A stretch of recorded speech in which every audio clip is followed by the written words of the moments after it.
It's been reported that the council is collecting probably between £7 and £1 million a year in parking offences and moving traffic offences. It's only by a number of freedom of information requests by the press that we've extracted from the council how much that money is.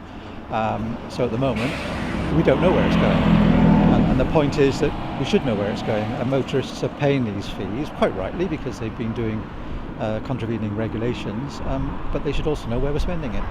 And I understand the issue of transparency is a big one with quite a number of people.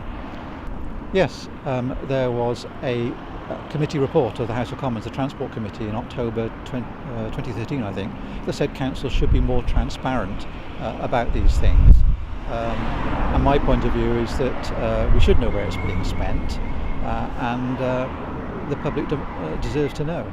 And obviously at the minute all this extra money is going towards transport related issues, isn't it? That's where the money's going at the moment. But where would you like to see it go? Well, generally the council has been putting towards what they call transport related issues, resurfacing of car parks and things. My point of view is that if Cardiff builds these 1,000 houses under the local development plan, which we've just agreed, if we're not going to have these streets gridlocked, we need to encourage people to move to alternative modes of transport. And the council is always talking about the 50-50 modal split, half cars and vehicles, half public transport, walking and cycling. So I think it's only fair that half of this money that's collected in fines should be spent on walking, cycling and public transport projects. At the moment, I suspect it's not. And obviously the council's seeing budget cuts across the board, aren't they, with issues like this. Is it a realistic aim, do you think? Well, I think it's totally realistic. Yes, there are a number of campaign groups who would like it spent, especially cycling campaign groups. I get a number of inquiries as a ward councillor from residents, elderly residents, who say the state of pavement is atrocious.